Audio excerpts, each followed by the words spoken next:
Merhaba. Özellikle satış yapabileceğiniz örgüleri anlatmaya devam ediyorum. Bugün de supla yapacağız. Öncelikle bilgileri vererek başlamak istiyorum. Burada öncesinde polyester makrome ile yaptığım bir tane supla var. Videoda daha net görünsün diye bu şekilde açık renk bir ip tercih ettim. Anlatımı da bununla yapacağım. Anlatımda spagetti yani pamuk makrome ipini kullandım ve 3,5 milim tığ kullandım. Elinizin sıkılığına, gevşekliğine göre 3 milimden 4 milime kadar tığlar kullanabilirsiniz. Polyester makromede de aynı şekilde 3 milimden 4 milime kadar tığlar kullanabilirsiniz. Yeni başladıysanız örgü öğrendikten sonra 2 gün içinde altılı bir takım yapabilirsiniz. Örgüyü biliyorsanız da 1 gün içinde altılı bir takım bitirebilirsiniz. Gövde kısmı oldukça basit. Sonrası da kendisini tekrarlayan bir model. Keyifle öreceğinizi düşünüyorum. Yaptığım suplaları genelde 30-33 santim arası yapıyorum. Burada da gördüğünüz gibi farklı bir supla var. Bunun anlatımını da sonra yapacağım. Başka bir videoda yapacağım. Bu da yaklaşık 32 santim. Tabaklar için yeterli geliyor. Özellikle yeni başlayanlar için her sıranın başını ve sonunu gösterdim kesmeden. İpiniz ince olabilir, kalın olabilir. Kağıt ip de kullanabilirsiniz. Videonun içerisinde ölçüler verdim. O ölçülere uyduğunuzda artık videonun sonunda aynı birebir ölçülerde bir tane suplaya ulaşmış olacaksınız. Altılı bir takım yapmak istiyorsanız 250 metre 250 gramlık pamuk makromelerden 5 tane alsanız yeterli geliyor. Yine altılı takım için polyester makromede benim ipim 100 gram 90 metreydi. 7 tane yeterli geliyor. Ama sizin eliniz gevşek olabilir. Pamuk makromeyi 6 yumak alın. Polyester makromeyi de bence 8 yumak alın. İşiniz garanti olsun, sonra belki aynı rengi bulamayabilirsiniz. Eskiden satış yaptığım suplalardan bir tane görsel paylaşacağım. Burada görüyorsunuz 3 sıralı şeklinde çalıştık. Orada kişi 2 sıralı istemişti. Ben ikinci sırada bitirmiştim. Siz de kendi zevkinize göre ikinci sırada mı bitirmek istersiniz, üçüncü sırada mı bitirmek istersiniz, ona bakarsınız. En son sırayı siz de anlattığım gibi yaparsınız. Artık gövde kısmıyla suplayı örmeye başlayabiliriz. Yine bu örgüyü de yeni başlayanlar rahatça anlayabilsin, çevirilerde düzgün çevrilebilsin ve özel gereksinimli arkadaşlar rahatça anlayabilsin diye yavaş yavaş ve tek tek anlattım. Anlatım ise yavaş gelirse oynatma hızından hızlandırarak izleyebilirsiniz. Ben de başka videoları 2x yaparak izliyorum. Birinci sırada sihirli halka yapacağız ve sihirli halkanın içine 12 tane ikili trabzan yapacağız. Sihirli halka için ipi döndürdüm ve halka yaptım. İpi döndürdüm ve halka yaptım. Bunun farklı teknikleri var. Siz bildiğiniz şekilde devam edebilirsiniz. Hepsinin sonucu aynı. Sihirli halkaya giriyorum. 3,5 milim tığ kullanıyorum. İpi aldım. 3 zincir çekerek başlıyorum. Bu 3 zincirde bir tane ikili trabzan kabul edeceğiz. Zincir çekmek için ipi aldım, ilmekten geçirdim. İpi aldım, ilmekten geçirdim ve ipi aldım, ilmekten geçirdim. Zincirlerimiz V harfine benziyor. 1, 2, 3 tane V harfi görüyorsunuz. 3 zincirle başlamış olduk. Yeni başlayanlar için her sıranın başını yavaş anlatacağım. Sonra hızlı hızlı ilerleyeceğiz. 3 zincirden sonra halkanın içine 11 tane ikili trabzan yapıyorum. İkili trabzan için tığın başına doladım. Halkaya girdim. İpi aldım. Tığın üzerinde 3 ilmek var. İkisini birlikte aldım. İkili trabzan için tığın başına dola, halkaya gir, ipi al. Tığın üzerine 3 ilmek var. İkisini birlikte al. Tığın başına dola, halkaya gir, ipi al. Tığın üzerinde 3 ilmek var. İkisini birlikte al. Son kez tığın başına dola, halkaya gir, ipi al. Tığın üzerinde 3 ilmek var. İkisini birlikte al. Bu şekilde ikili trabzanlarımızı yapıyoruz. Baştaki 3 zincirde bir tane ikili trabzan kabul etmiştik. Onunla beraber 1, 2, 3, 4, 5 tane ikili trabzanı yapmış olduk. Bunu 12'ye tamamlıyoruz. Artık ikili trabzan yapmayı biliyoruz. Tığın başına doladım. 2 ilmeği birlikte aldım. 6.'yı yaptık. 7, 8, 9, 10, 11 ve 12.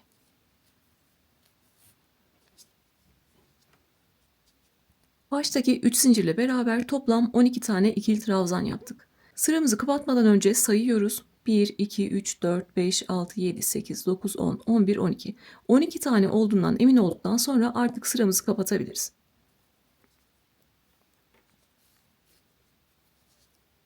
Öncelikle sihirli halkadan kalan ipi ortası kapanana kadar çekiyorum. Pamuk makromeler de çok fazla çektiğinizde kopabilir. O yüzden ortası kapanana kadar çekseniz yeterli. Sıra sonunda başta çektiğim 3 zincire dokunmuyorum. Bir sonraki yaptığım ikili trabzanın tepesine kaydırıyorum. Tepede yine V harfi şeklinde görünüyor. 3 zinciri atladım. Bir sonraki trabzanın tepesine girdim. Tüm V harfini aldım. İpimi aldım ve ilmekten kaydırdım. Bu şekilde birinci sırayı bitirmiş oldum. Burada ipimi biraz esneteceğim. Önce ipimi gizlemek istiyorum. Diğer videolardan da biliyorsunuz, yeleklerde, hırkalarda, şapkalarda ya da diğer örgülerde hangi motifi yapıyorsam birinci sırada gizliyorum. Sihirli halkanın etrafında. Burada öncelikle bir zincirle buraya sabitleyeceğiz. Onun için de halkadan kalan ipi aldım. Bir ilmek oluşturdum. İpi ilmekten geçirdim. Bir zincirle buraya sabitlemiş oldum. Artık yıkasam da kullansam da buradan sökülmeyecek. Halkanın ortası da açılmayacak. Sonra kalan ipi artık halkanın etrafına gizleyebilirim. İkinci sırada gizlediğimde sonrasında kullandığımızda ipler dışarıdan görünebiliyor. O yüzden en garanti bu oluyor. Ben de bunu yapıyorum. Hırkalarda da yeleklerde de sonrasında görünmüyor. Ya da suplalarda.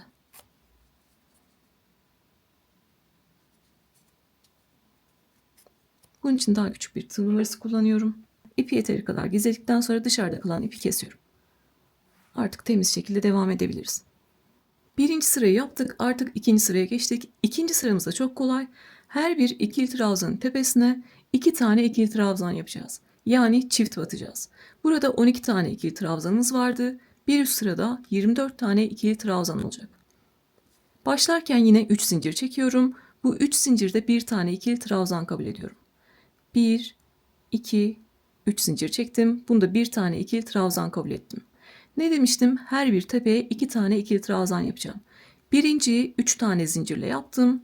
Tığın başına doladım. Aynı yere, aynı tepeye giriyorum. Bir tane daha ikili trabzan yapıyorum. Bu şekilde 2 tane ikili trabzanı aynı tepeye yapmış oldum.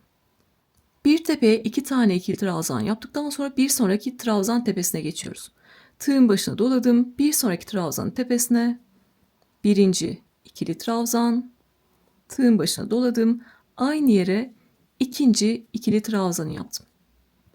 2 tane yaptıktan sonra bir sonrakine geçebilirim. Bir sonraki tepeye birinci ikili trabzan ve aynı yere ikinci ikili trabzan. Sırasıyla devam ediyorum. Bir sonrakine geçtim. Birinci ikili trabzan ve aynı yere ikinci ikili trabzan. Tığın başına doladım yine. Bir sonraki trabzanın tepesine birinci ikili trabzan ve aynı yere ikinci ikili trabzan. Gördüğünüz gibi her bir trabzanın tepesine çift batmış olduk. Yani 2 tane ikili trabzan yapmış olduk. Bu şekilde aşağıdaki her bir ikili trabzanın tepesine 2 tane ikili trabzan yapıyoruz ve sıra sonuna kadar geliyoruz. Dediğim gibi başını böyle yavaş anlatacağım, sonra hızlı hızlı ilerleyeceğiz. Görüyorsunuz örgümüz bu şekilde tabak gibi görünüyor. Diğer motiflerde de oluyor. Ne yapacağız? Trabzan tepelerini açacağız. Sadece örgümüz açılmadığı için böyle. El tüsüyle düzelttik. Burada en son trabzanın üzerine de battım. Yeni başlayanların yanlış yapabileceği şey ne? Saymadan ilerlemek. En son gördüğüm trabzanın üzerine de battım. Bir tane batacağımız nokta kaldı. O da kaydırma yaptığımız nokta. Gördüğünüz gibi. Kaydırmamız da bir tane tepe oluşturuyor. En sonda oraya batacağız. Buraya kadar 22 tane ikili trabzan olmalı. En son trabzanları da buraya yapacağız ve 24'e tamamlayacağız. 1, 2, 3, 4, 5, 6, 7, 8, 9, 10, 11, 12, 13, 14, 15, 16, 17, 18, 19, 20, 21, 22. Gördüğünüz gibi 22 tane ikili trabzan var. Son tepeyi de kullanarak, buradaki kaydırma tepesini de kullanarak 24'e tamamlıyoruz. Oraya da 2 tane ikili trabzan yapıyoruz. Siz de tekrar saydınız, 24 tane olduğundan emin oldunuz, artık bir üst sıraya çıkabiliriz. Mantığımız çok kolay. Her sıra başında 3 zincirle başlayacağız. Sıra bitişlerinde de buradaki kaydırma noktasında kullanacağız. Yoksa trabzanlarımız eksik olur. 24 tane ikili trabzanı yaptık.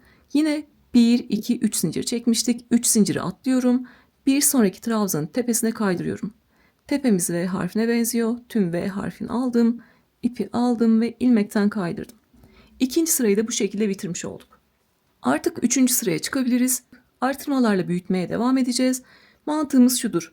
Bu sırada bir çift bir tek, bir üst sırada bir çift iki tek, bir üst sırada bir çift 3 tek. Yani teklerimiz birer birer artar.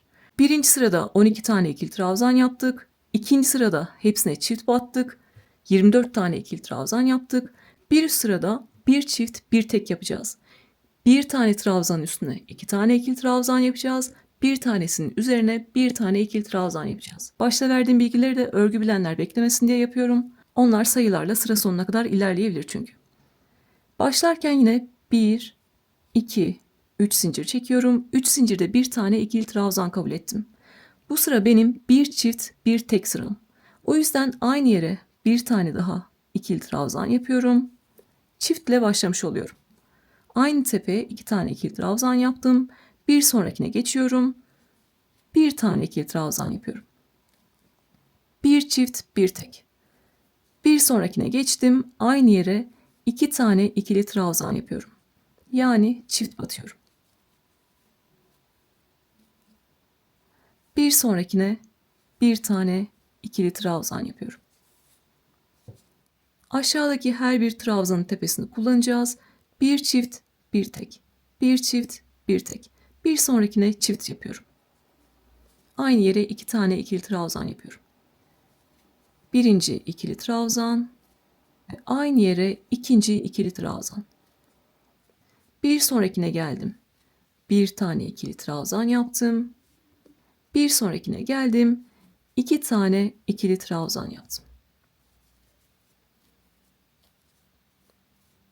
Bir sonrakine bir tane ikili trabzan. Bir sonrakine iki tane ikili trabzan.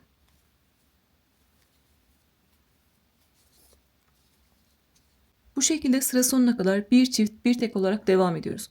Yuvarlak motiflerdeki mantık, çiftle başladıysanız tekle bitersiniz. Yani kaydırma yerine en son bir tane tek yapmamız gerekiyor. Yine kaydırma tepesinin olduğu yere kadar geldim. Öncelikle motifimi düzeltiyorum. En son bir tane çift yaptım. Kaydırma tepem kaldı. Oraya da zaten bir tane tek yapmam gerekiyor. Kaydırma tepesine de bir tane tek yapıyorum. Ve bu sırayı da bitirmiş oluyorum. Siz burada en son kaydırma tepesine çift yaptıysanız arada yanlışlıkla yan yana iki tane tek yapmış olabilirsiniz. Ya da yan yana iki tane çift yapmış olabilirsiniz. Onu kontrol edin lütfen. Ondan sonra düzelttikten sonra bir üst sıraya çıkıyoruz artık. 8 tek bir çifte kadar yapacağız. Sıra başlarını ve sonlarını göstereceğim. Yeni başlayanlar hiç karıştırmayacaklar, merak etmeyin.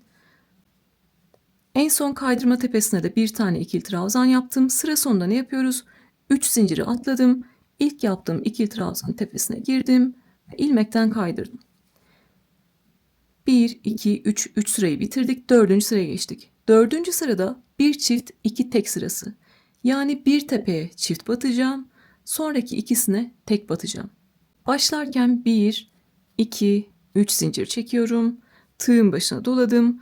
Aynı yere bir tane ikili trabzan yapıyorum. Başlarken hep çiftle başlayacağız. 3 zincir yapıp dibine bir tane ikili trabzan yapacağız. Çiftle başladım. Sırasıyla bir sonrakine giriyorum. Bir tane ikili trabzan yapıyorum ve bir sonrakine giriyorum. Bir tane ikili trabzan yapıyorum. Bir çift ve sırayla iki tek. Bir sonrakine çift batıyorum.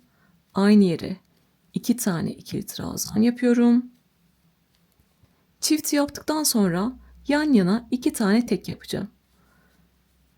Bir sonrakine bir tane ikili trabzan ve bir sonrakine bir tane ikili trabzan. Bir sonrakine geliyorum, yine çift batıyorum. Aynı yere iki tane ikili trabzan yapıyorum. Çift yaptıktan sonra sırasıyla iki tane tek yapıyoruz.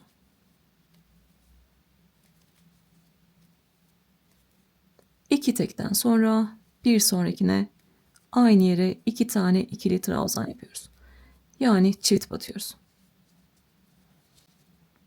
Bir çift, iki tek, bir çift, iki tek, bir çift, iki tek ve bir çift. Bu şekilde devam ediyoruz. Yuvarlak motiflerde motif kendini tamamlıyor. Bir çiftle başladık. Bu sıra ne sırasıydı? Bir çift, iki tek. O zaman demek ki iki tekle biteceğim. Sıra sonuna kadar geldim. En son kaydırma tepesi kaldı. Zincirin dibindeki. Örgümü düzeltiyorum.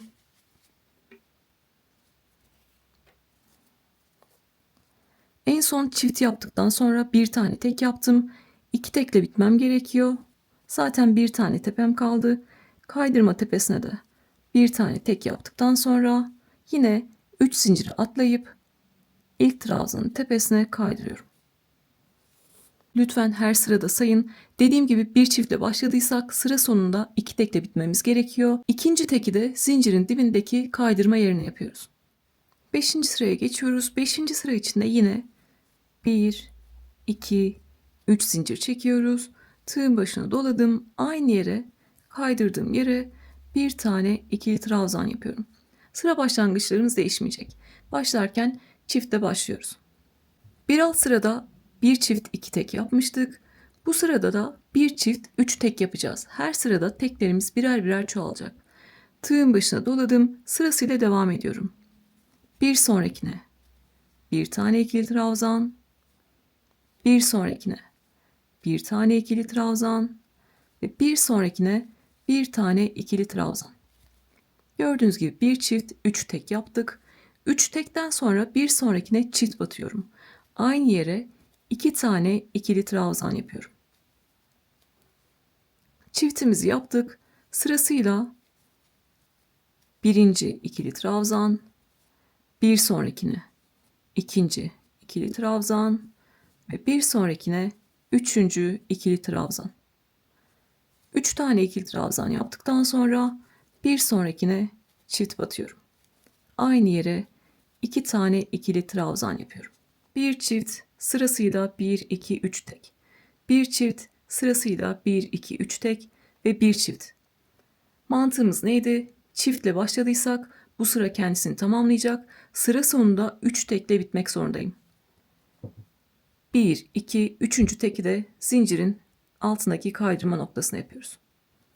Sıra sonuna kadar gelelim. Dediğim gibi 8 tek bir çifte kadar devam edeceğiz. Başlangıçları ve sonları göstereceğim. Sıra sonunda yine örgümü düzelttim. En son çift battım. 3 tane tekle bitmem gerekiyor. Birinci ikili trabzanı yaptım. Bir sonrakine ikinci ikili trabzanı yaptım. Ve üçüncü trabzanı da zincirin kaydırma noktasına yapıyorum. Bir alt sıradaki kaydırma noktasına batıyorum. Ve üçüncü teki de oraya yaptım. Motif kendisini artık tamamladı. Ne yapacağım? 3 zinciri atlayıp sonraki trabzanın tepesine ilmekten kaydırıyorum. Artık 6. sıraya geçebiliriz. 6. sırada ne yapacağız? Örgü bilenlerin beklemesine gerek yok. Bir çift 4 tek yapıyoruz. 1, 2, 3 zincir çekiyorum. Tığın başına doladım. Aynı yere kaydırdığım yere bir tane ikili trabzan yapıyorum. Yani bir çiftle başlamış oldum. Bir çiftten sonra sırasıyla 1,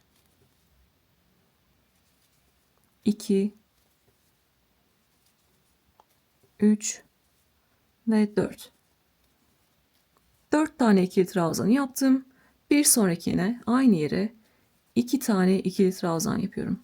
Yani çift batıyorum. Bir çift ve sırasıyla 1, 2, 3, 4 tek. Bir çift.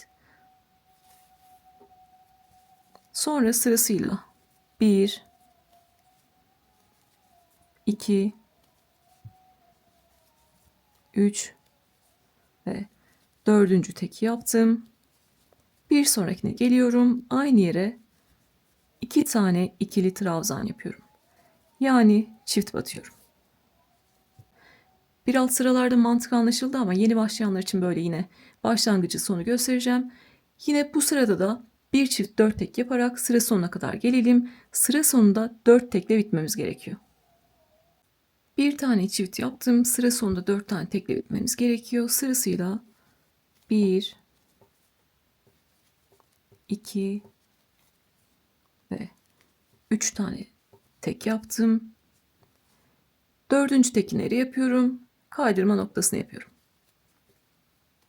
Dördüncü teki de yaptım. Artık sıramı bitirmiş oldum. 3 zinciri atlayıp ilk trabzanın tepesine kaydırıyorum. Ve tekrar 1, 2, 3 zincir çekiyorum. Ve dibine bir tane ikili trabzan yapıyorum.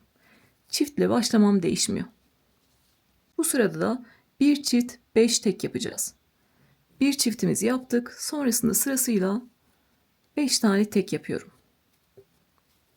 Birer tane ikili trabzan yapıyorum.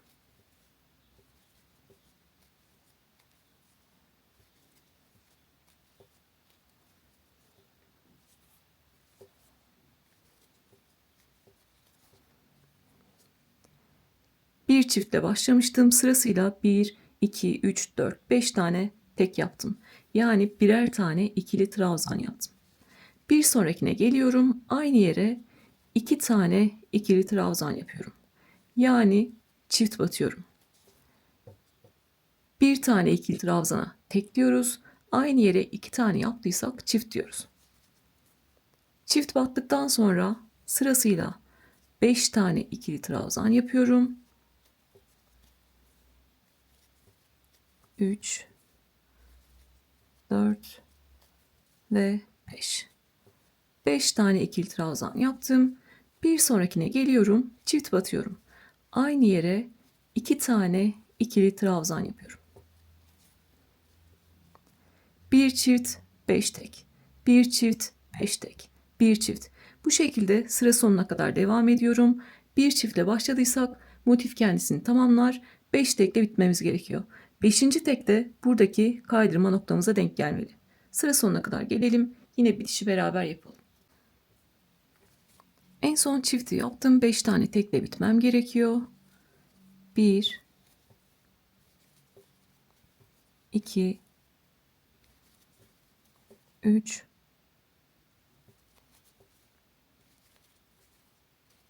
4 ve 5.'yi buradaki kaydırma yerine yapmam gerekiyor. 5.'yi de kaydırma yerine yaptım. Demek ki doğru şekilde ilerlemişim. Sıra sonunda 3 zinciri atlıyorum ve buradaki trabzanın tepesine kaydırıyorum. Burada size söylemek istediğim şey şu: yine bu şekilde örgümüzü düzeltelim. İplerimizin inceliğine kalınlığına göre sadece sıra sayısı değişir. Ölçü değişmez. Burada polyester makrome kullanmıştım. Bunların da farklı kalınlıkları var. Ya da elimiz sıkıdır, gevşektir. Buradaki göbek kısmında biz 8 tek bir çifte kadar yapmak zorunda değiliz. Benim bugünkü anlatacağım model o şekilde. Ama pamuk makrome gibi ipimiz kalın. Tığımız büyük, elimiz de gevşek diyelim. Gördüğünüz gibi buradaki göbekle birebir aynı olmuş oldu. Sayıları aynı değil ama göbekleri bu şekilde aynı olmuş oldu. Size ölçü de vereceğim. Benim buradaki göbek kısmında yaklaşık 19,5 santim.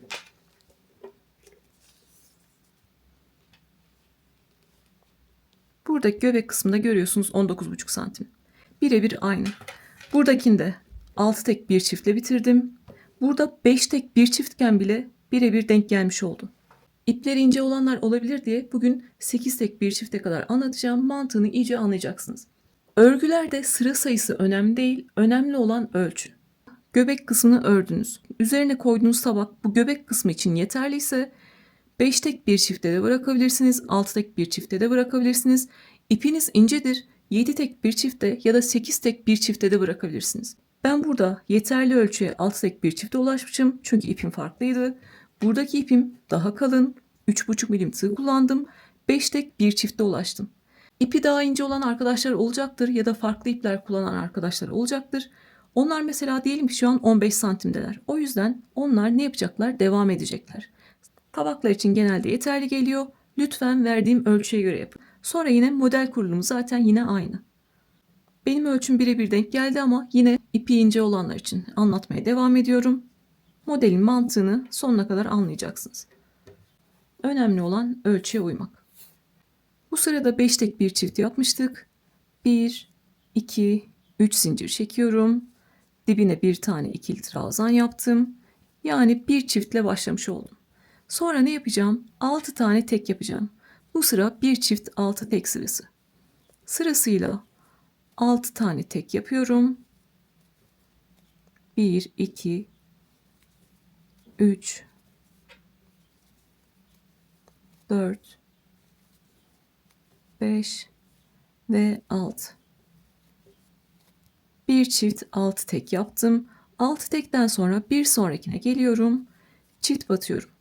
Aynı yere 2 tane ikili trabzan yapıyorum.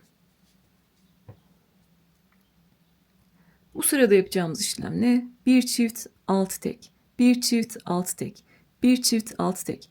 Bu şekilde sıra sonuna kadar geliyoruz. Sıra sonunda 6 tekle bitmemiz gerekiyor. 6. teki de buradaki kaydırma yerine yapmamız gerekiyor. Sıra sonunda çift yaptım. 6 tekle bitmem gerekiyor. 1 2 3 4 5 6.'yı ne yapıyorum? Kaydırma noktasını yapıyorum. 6. teki de yaptım. 3 zinciri atladım. Bir sonraki trabzanın tepesine kaydırıyorum. Bu şekilde bu sırayı da bitirmiş olduk. Yine elimizle düzeltelim. Lütfen size verdiğim göbek ölçüsüne göre ya da kendi tabağınızı koyun, kullanmak istediğiniz tabağa koyun. Onun ölçüsüne göre yapın. Son 2 sıramız kaldı. Bu sırada ne yapıyoruz? 1, 2, 3 zincir çekiyoruz. Dibine bir tane ikili trabzan yapıyoruz. Çiftle yine başladık. Sonrasında 7 tek yapıyoruz. Bu sıra bir çift 7 tek sırası. Bir çifti yaptık. Sırasıyla 7 tane tek yapıyorum. 1 2 3 4 5 6 ve 7. 7 tek yaptım. Bir sonrakine çift batıyorum.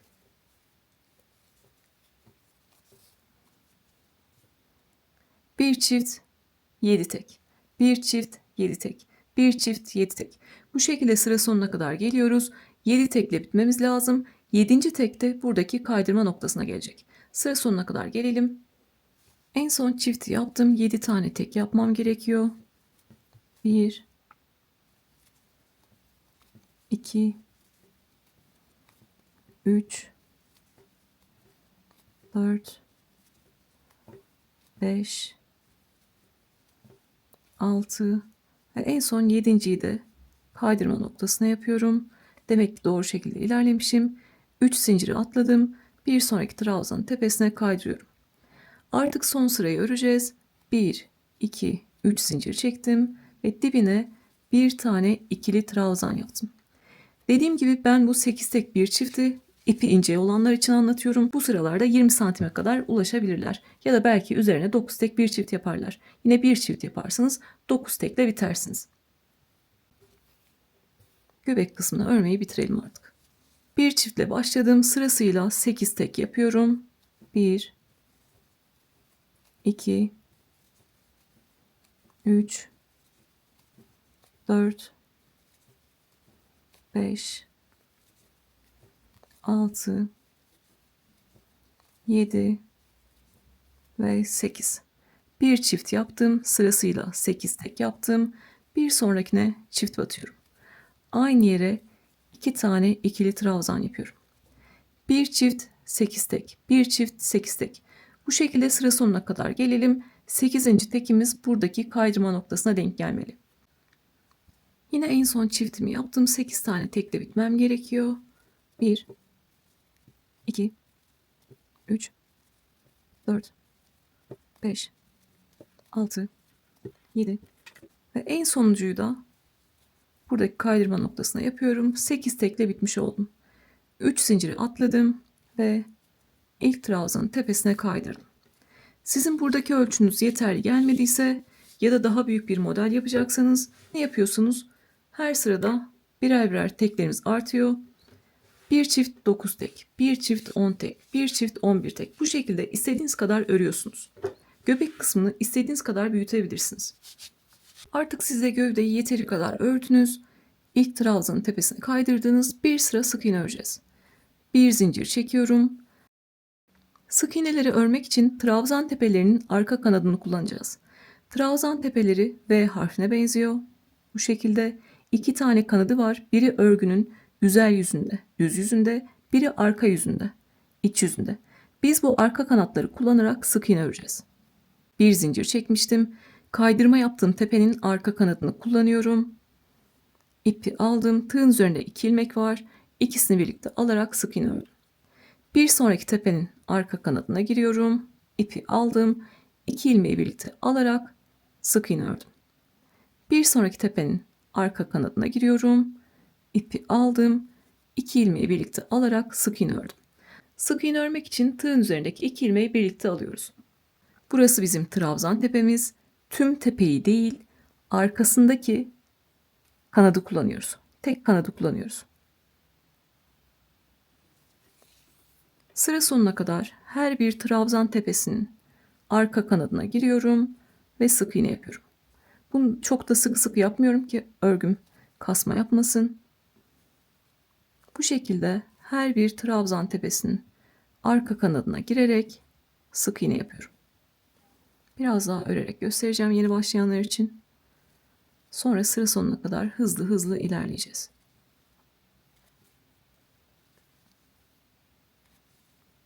Gördüğünüz gibi tüm tepeye değil, sadece arkasındaki tek kanada batıyorum.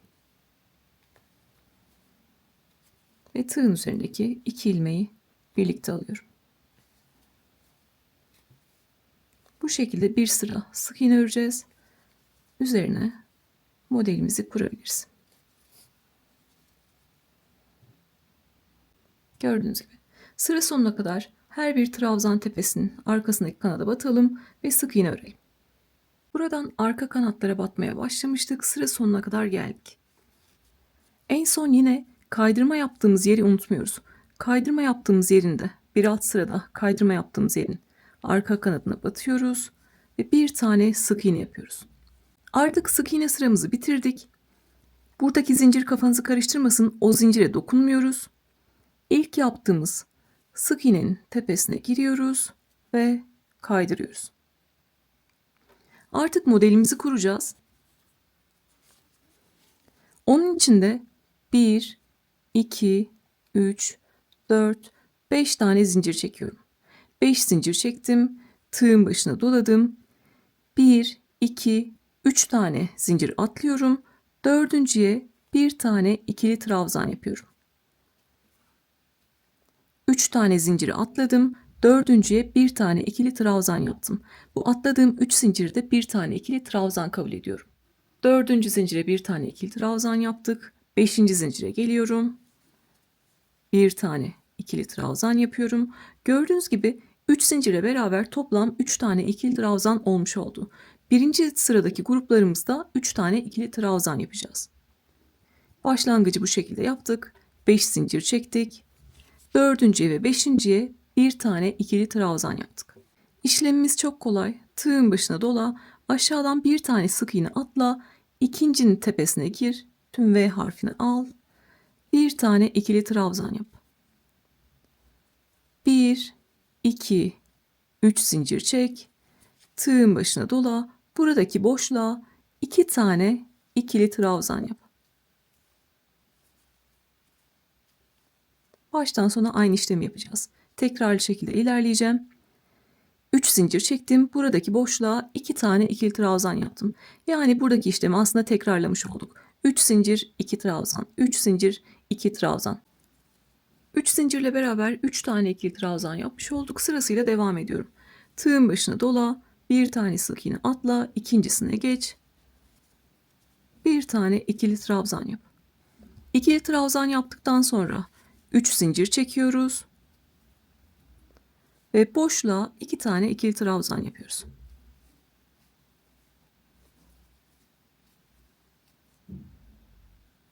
Tığın başına dola, bir sık iğne atla, ikincisine bir tane ikili trabzan yap, 3 zincir çek ve buradaki boşluğa 2 tane ikili trabzan yap.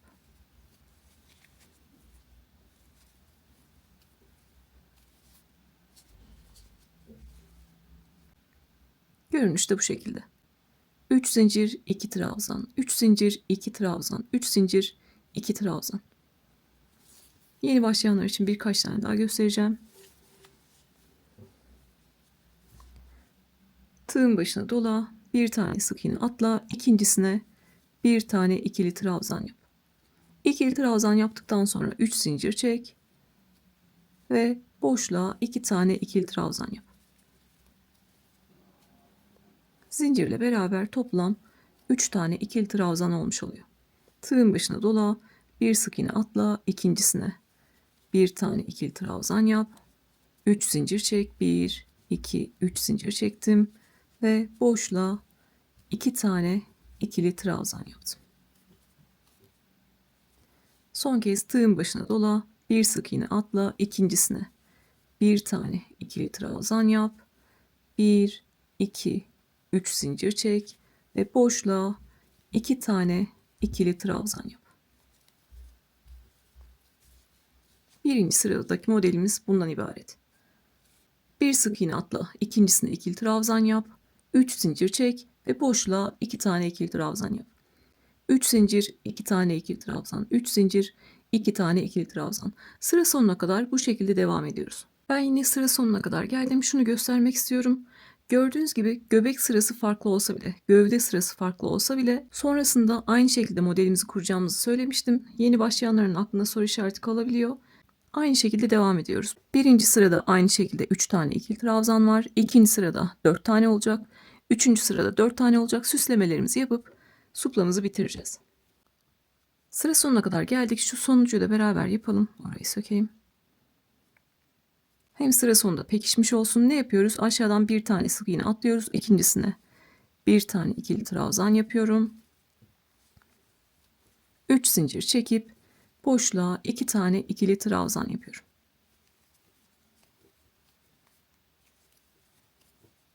Bu şekilde. En son grubu da yaptıktan sonra sayıyorum. 1, 2, 3. Üçüncü zincirin içine giriyorum. V harfinin ortasına battım. İpimi aldım ve kaydırdım. Bu şekilde aynı görünüme ulaşmış olduk. Üçüncü zincirin içine kaydırarak artık birinci sırayı bitirmiş olduk. İkinci sıraya geçeceğiz. İkinci sırada ne yapıyoruz? Öncelikle bir üst sırada üçüncü zincirlerin içini kullanacağız. Bunları da bir tane ikili trabzan kabul etmiştik. Yani ilk trabzanın tepesini kullanacağız. Burada öncelikle üçüncü zincire kadar geliyorum. Onun için de bir sonrakine ilmek kaydırdım. Bir sonrakine ilmek kaydırdım. Üçüncü zincirin içine batmış oldum. Artık örmeye başlayabilirim. Burada da 1, 2, 3, 4, 5, 6 zincir çekiyorum. Tığın başına doladım. 1, 2, 3 tane zincir atladım. Dördüncüye bir tane ikili trabzan yaptım. Beşinciye bir tane ikili trabzan yaptım. Ve altıncıya bir tane ikili trabzan yaptım. Burada sadece trabzan sayımız bir tane artmış oldu. 3 zincirle beraber toplam 4 tane ikili trabzan yapmış olduk. Başını yine böyle başlıyoruz. Sonrası hep aynı şekilde devam edecek. Alt sıradan tek farkı sadece bir tane trabzan fazla olması. Tığın başına dola, 1, 2, 3. zincirin içine gir. Yani ilk trabzanın tepesine gir. Bir tane ikili trabzan yap. 1, 2, 3 zincir çek. Bu sefer boşluğa 3 tane ikili trabzan yap. 1, 2 ve 3. Lütfen geriye sarmayın. 3-4 tane tekrarla göstereceğim. İyice pekişecek. Üçüncü zincire bir tane ikili trabzan yaptım. 3 zincir çektim ve boşluğa 3 tane ikili trabzan yaptım. Her bir tepeye aynı işlemi yapacağız. Üçüncü zincirin içine bir tane ikili trabzan yap. 3 zincir çek ve boşluğa 3 tane ikili trabzan yap. Bu sefer trabzan sayımız 4. Baştaki zincirle beraber 1, 2, 3, 4 tane trabzanı yaptım. Tığın başına dola, 1, 2, 3. zincirin içine giriyorum. Ve bir tane ikili trabzan yapıyorum. Sonra 3 zincir çekiyorum. Ve boşluğa 3 tane ikili trabzan yapıyorum.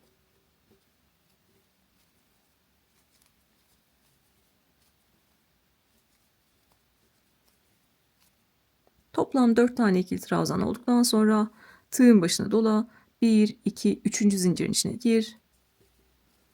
Bir tane ikili trabzan yap. 1, 2, 3 zincir çek ve boşluğa 3 tane ikili trabzan yap.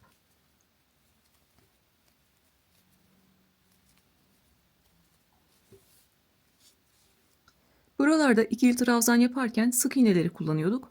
Bu sefer buradaki 3. zincirlerin içine kullanıyoruz. 3 zincir bir tane ikili trabzan kabul etmiştik. Yani trabzanın tepesine batmış oluyoruz. 3. zincirin içi bizim trabzanımızın tepesi oluyor. 2 tane daha göstereceğim.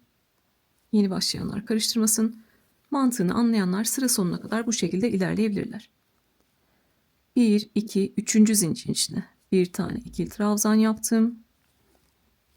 3 zincir çektim ve boşluğa 3 tane ikili trabzan yaptım.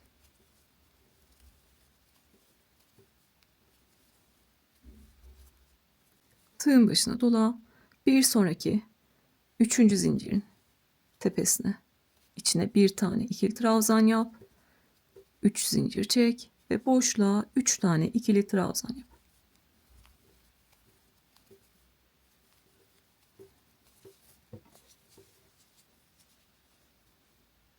Bir üst sıradaki grubumuzda 4 tane ikili trabzandan oluşuyor. 3. zincirin içine bir tane ikili trabzan yapıyoruz. 3 zincir çekiyoruz ve boşluğa 3 tane ikili trabzan yapıyoruz. Bu şekilde sıra sonuna kadar devam ediyoruz. Artık sıra sonunu yapıp bir üst sıraya çıkacağız. O da bizim son sıramız olacak. Burada sayıyorum. 1, 2, 3, 4. zincirin içine giriyorum. Baştan sayıyorum. 1, 2, 3, 4. zincirin içine girdim. Ve ilmekten kaydırdım. Sıra sonunda bu şekilde yaptık. Artık bir üst sıraya çıkabiliriz. Son sırada bu şekilde artık süslemelerimizi yapacağız. Ve suplamızı bitireceğiz. En başta 2 sıralı görsel paylaşmıştım. Hangisi hoşunuza gidiyorsa. İstiyorsanız bu şekilde 3 sıralı yapın. İstiyorsanız 2 sıralı yapın. Hangisi hoşunuza gidiyorsa o şekilde kullanabilirsiniz. Artık son sıraya çıkıyoruz. Yine 3. zincirlerin içini kullanacağız. O yüzden bir sonraki zincirin içine kaydırdım. Ve en son 3. zincirin içine kaydırdım. Ve buradan örmeye başlıyorum. Sadece başlangıcımız farklı. Sonraki adımlarımız hep aynı olacak yine.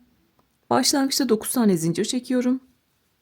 1, 2, 3, 4, 5, 6, 7, 8 ve 9. 9 tane zincir çektim. 1, 2, 3 zincir atladım. Tığın başına dolamıyorum. 4. zincirin içine girdim. İpi aldım ve ilmekten kaydırdım. 9 tane zincir çektim. 3 zincir atladım ve 4.'ye ilmek kaydırdım. Bu şekilde tepedeki süslemeyi yapmış olduk.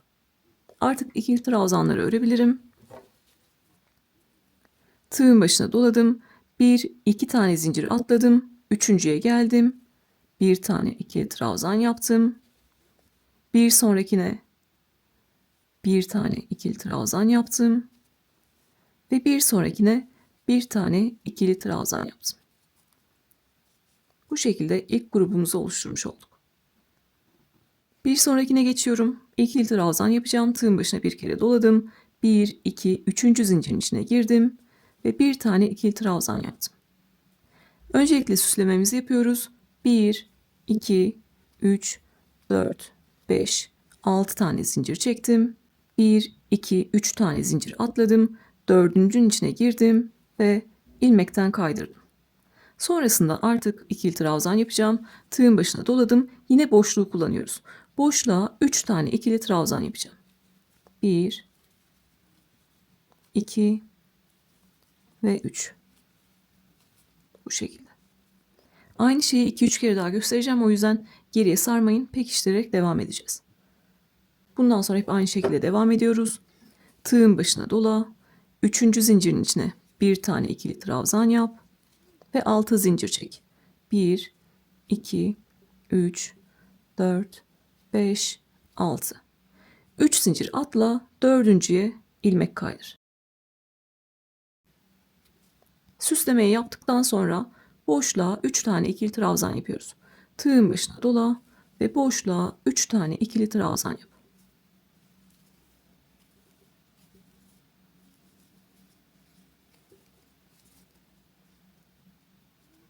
Gördüğünüz gibi atladığımız zincirlerle beraber toplam 1, 2, 3, 4 tane ikili trabzan olmuş oldu. 2 tane daha göstereceğim. Tığın başına dola, 1, 2, 3. zincirin içine gir ve bir tane ikili trabzan yap. 6 zincir çek. 1, 2, 3, 4, 5 ve 6. 1, 2, 3 zincir atla. 4. zincire ilmek kaydır. Tığın başına dola ve boşluğa 3 tane ikili trabzan yap.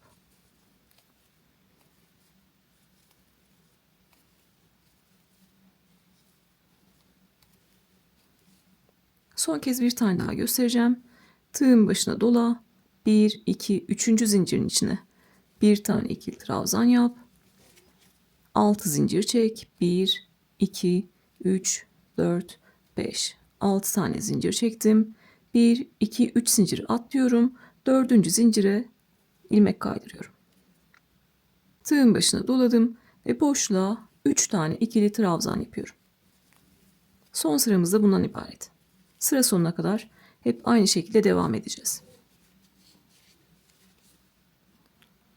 Görüntüsü de bu şekilde. Sıra sonuna kadar gelelim. Sonuncuyu da yine beraber yapalım. Artık suplamızı bitirelim.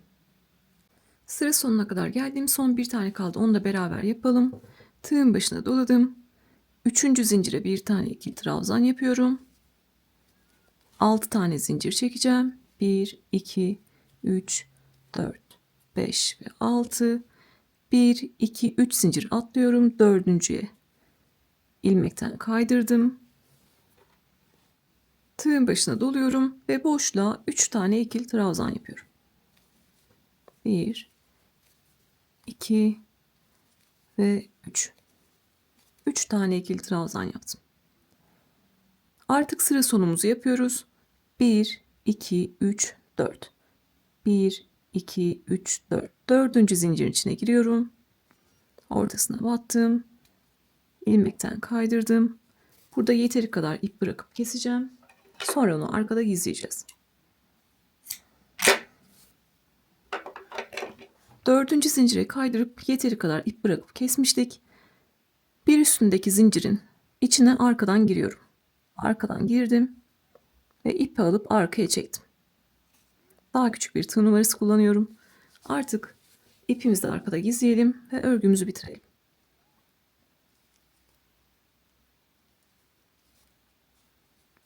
Burada yine bir zincirle buraya sabitleyeceğim.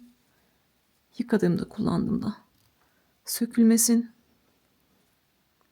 Polyester makromeli yapanlar öncelikle ucunu çakmakla yaksınlar. Sonra onlar da iplerini gizlesinler. Burada iplerin arkasına gizliyorum.